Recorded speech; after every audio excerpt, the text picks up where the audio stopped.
Hello! Les élèves du secondaire de la classe 3E sont des fauteurs de troubles et des fainéants, détestés par toute l'école. Mais un jour, une étrange créature demanderait être leur professeur afin qu'ils puissent enseigner les techniques d'assassinat à ces adolescents bons à rien. Mais la chose la plus folle dans tout ça, c'est que la tâche principale des élèves sera de tuer leur propre professeur.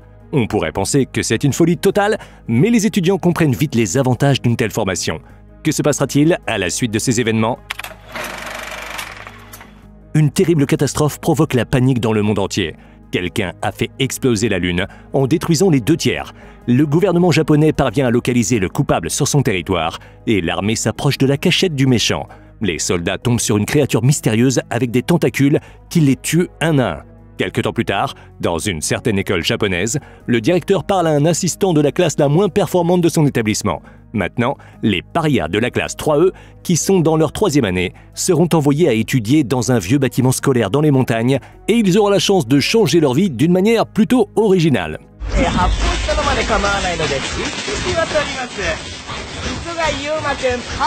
À la surprise des élèves, leur enseignant s'avère être la créature qui a fait sauter la Lune.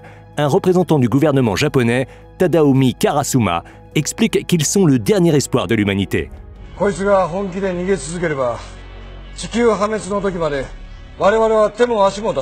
Le monstre a l'intention de détruire la Terre dans un an et personne n'a la moindre idée pourquoi il a décidé de passer un marché avec les autorités et de devenir instituteur. Le monstre promet de ne pas nuire aux étudiants qui reçoivent des armes et des munitions spéciales. Ces munitions ressemblent à du caoutchouc et sont inoffensives pour les humains, mais mortelles pour le méchant jaune.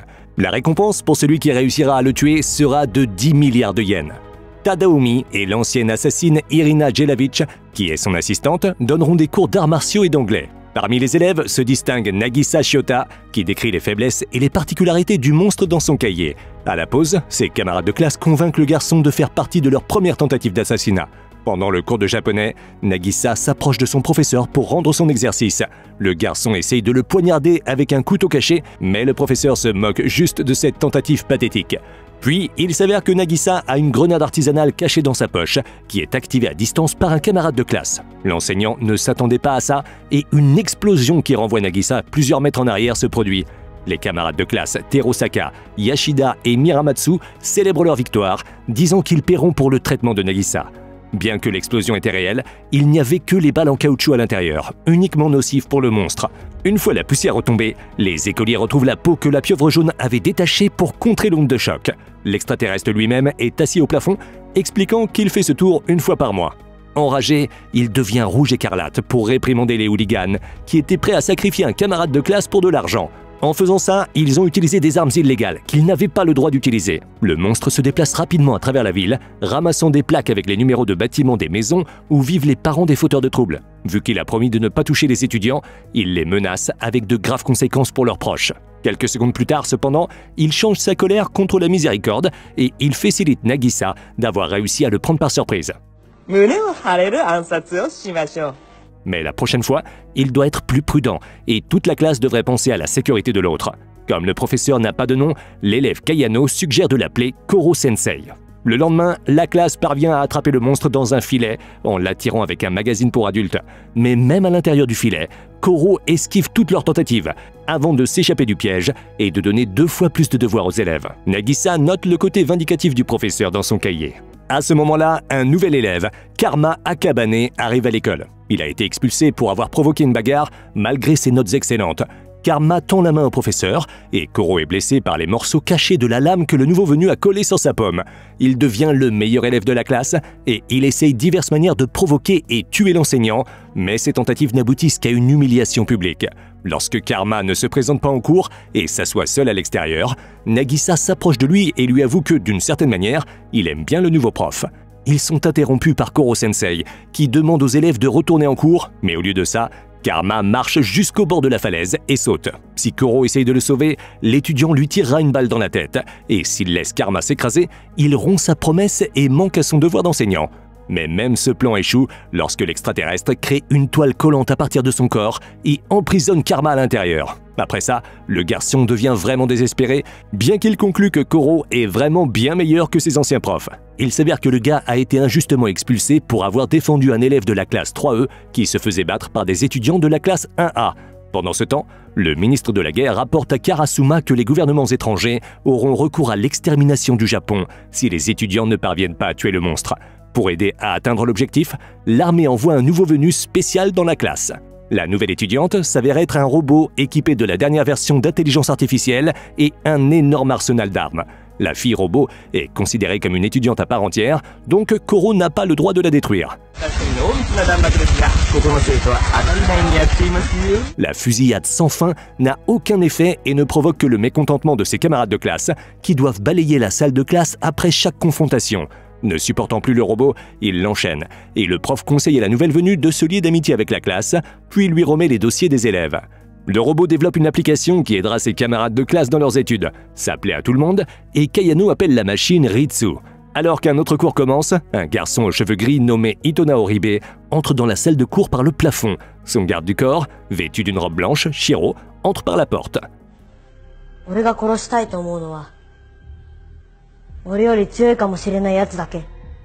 L'arrogant Itona défie immédiatement Koro-sensei en duel.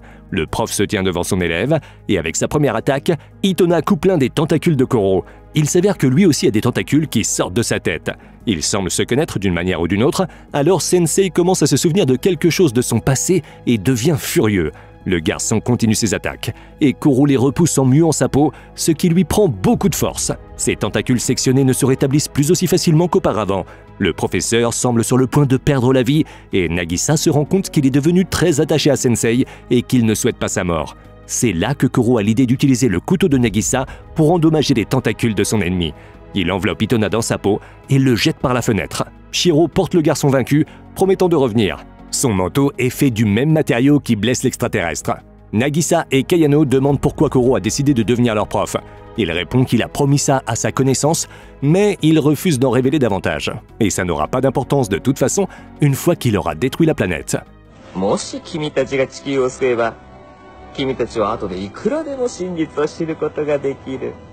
Nagisa demande ce qu'ils peuvent faire d'autre pour atteindre leur objectif et Sensei suggère d'avoir un cours supplémentaire ce week-end. Là, Koro se clone pour travailler individuellement avec tous les élèves en même temps. Nagisa note que son prof perd de la force quand il fait ça. Alors que Tadaomi prépare un rapport sur les forces des élèves, Irina raconte sa jeunesse aux filles, tout comme elle remarque un invité non invité qu'elle essaie de chasser immédiatement.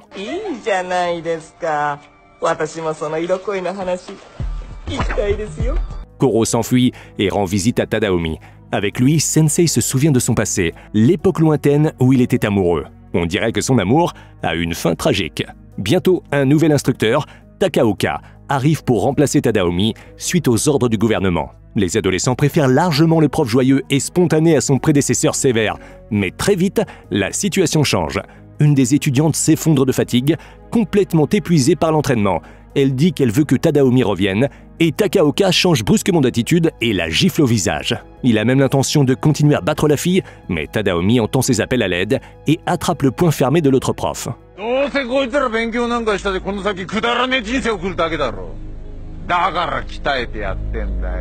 Takaoka répond en exigeant que le meilleur élève de Tadaomi le batte en duel. Le nouvel entraîneur se battra à main nue contre un étudiant armé d'un vrai couteau. Si l'enfant réussit à prendre Takaoka au dépourvu, l'enseignant admettra sa défaite et quittera l'école. À la surprise générale, Tadaomi oppose Nagisa à l'homme. Bien que le garçon ne se distingue pas par sa force ou son agilité, le professeur sait qu'il est celui qui possède le talent inné d'un assassin. Alors que Takaoka déclare haut et fort qu'il écrasera le jeune homme comme un cafard, l'humble Nagisa s'approche lentement de l'entraîneur, un sourire sur le visage. Cette confiance déséquilibre son adversaire, et la seconde suivante, il est par terre avec un couteau sous la gorge. L'homme exige une revanche, mais Nagisa refuse, car il sait qu'il va perdre. Il demande poliment à l'entraîneur de partir. Un accord est un accord, alors Takaoka part en trombe. Les études se poursuivent. Un jour, le toit de l'école commence à fuir, et la tête de Koro enfle après avoir absorbé trop d'humidité. C'est là que l'étudiant Okuda s'avance.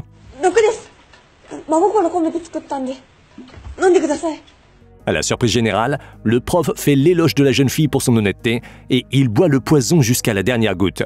Sa tête prend différentes formes et change de couleur, mais il ne se passe rien d'autre. Koro promet d'aider la jeune fille à préparer un autre poison qui peut réellement le tuer.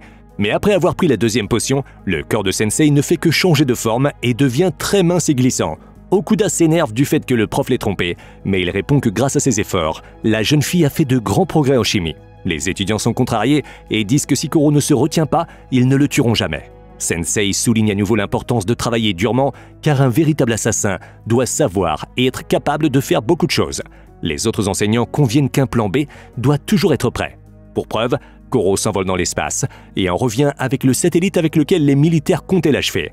Sensei annonce l'examen de mi-session, après quoi les étudiants avec les meilleurs résultats seront autorisés à détruire un de ses tentacules chacun. Il démontre qu'avec chaque membre perdu, ses doubles deviennent de plus en plus petits et commencent à ressembler à des enfants. Ça motive vraiment les étudiants qui ne sont pas habitués à travailler durement. De plus, Koro emmène des étudiants du monde entier pour pratiquer leur anglais et prendre des photos pour l'annuaire. 6 élèves obtiennent les scores les plus élevés, ce qui signifie que Koro perdra tous ses tentacules et ne sera pas en mesure de riposter. La classe commence à préparer un plan pour la bataille finale et ils construisent des pièges et des fortifications autour de l'école. La nuit avant les vacances, les étudiants commencent à se demander s'ils ont vraiment besoin de tuer Koro Sensei. Il était l'un des rares enseignants à avoir traité ses parias avec amour et respect. Ils se souviennent d'une autre prof gentille, Yukimura, qui a disparu quelque part.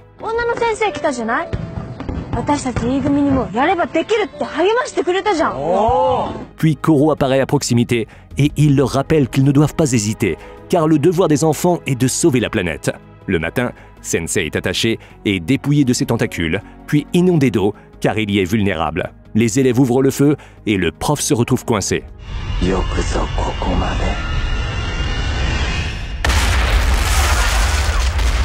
L'explosion projette les adolescents sur les côtés et la pieuvre disparaît. Son corps est détruit et il ne reste que sa tête, enfermée dans une boule de protection impénétrable. Même une bombe nucléaire ne peut pas le détruire, mais dans 24 heures, la protection disparaîtra, rendant Koro à nouveau vulnérable. Les étudiants veulent tremper l'orbe dans un seau de balles, mais Koro dit qu'il va simplement provoquer une explosion à la fin du temps qui l'empêchera d'entrer en contact avec tout danger. Puis certains étudiants commencent à s'évanouir. Kayano remarque que leur température a fortement augmenté. Pendant ce temps-là, Takaoka arrive à l'école dans une Jeep avec sa bande. Avant son départ, l'homme rusé a infecté les étudiants avec un virus et ils mourront dans les 3 jours s'ils n'ont pas l'antidote. Le formateur montre 2 bouteilles de la substance salvatrice. Il exige que la tête de Koro Sensei lui soit donnée afin de restaurer sa réputation auprès du ministère de la Défense. Alors que la pieuvre avertit les autres que Takaoka est peu susceptible d'honorer l'accord, Itona apparaît avec ses tentacules blancs et il exige également que la tête de Koro lui soit remise. Tadaomi se fait blesser et Nagisa attrape Sensei et part avec Karma. Takaoka part avec l'antidote et les fugitifs escaladent une haute tour en essayant de se cacher d'Itona. Alors que Karma essaye désespérément d'empêcher l'enseignant de se faire kidnapper et se blesse, Nagisa est suspendu au-dessus d'un abîme.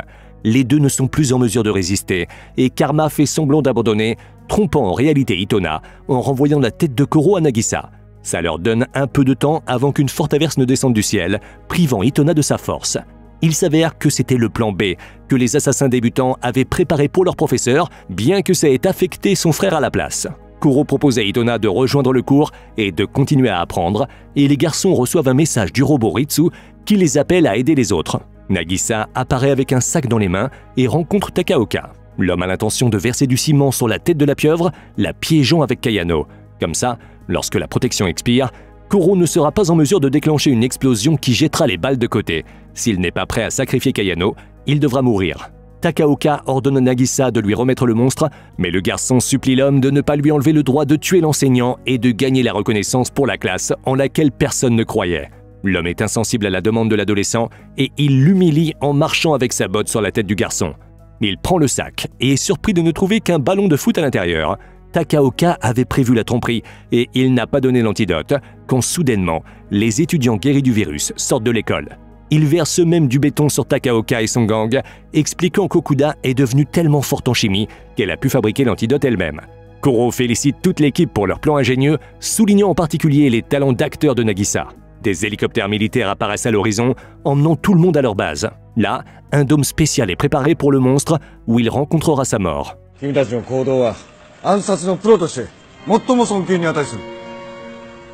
Grâce à un lien vidéo, Koro Sensei dit ces derniers mots aux étudiants. Il dit qu'ils sont sa classe préférée et qu'il n'y a pas de plus grand bonheur pour un enseignant que de voir ses élèves réussir. Alors que Sensei est massacré par des milliers de balles, Nagisa peut à peine retenir ses larmes. Le chronomètre décompte les derniers instants et une explosion se produit. L'armée commence à célébrer, mais tous les élèves de la classe 3E pleurent amèrement le professeur le plus empathique et le plus compréhensif qu'ils aient jamais eu. Mais alors, les tentacules jaunes familiers apparaissent derrière Nagisa, tendant une serviette au garçon. Koro-sensei se souvient de sa bien-aimée Yukimura, qui est morte dans ses bras. Elle fut surprise que ses mains se transforment en tentacules. Les jeunes assassins continuent leur formation afin qu'un jour ils puissent finalement tuer l'insaisissable sensei. Mais le mystérieux principal n'est pas content que la classe 3E ne soit plus sous-performante. Grâce au monstre souriant, la situation a changé et l'homme exige que Tadaomi intervienne. Comme toujours, tu trouveras le titre du film dans la description de la vidéo. En attendant, tu peux nous dire dans les commentaires si tu sais pourquoi le directeur a besoin d'une classe de perdants à l'école. N'oublie pas de t'abonner à la chaîne et de liker cette vidéo aussi pour qu'on puisse te raconter encore plein d'autres histoires.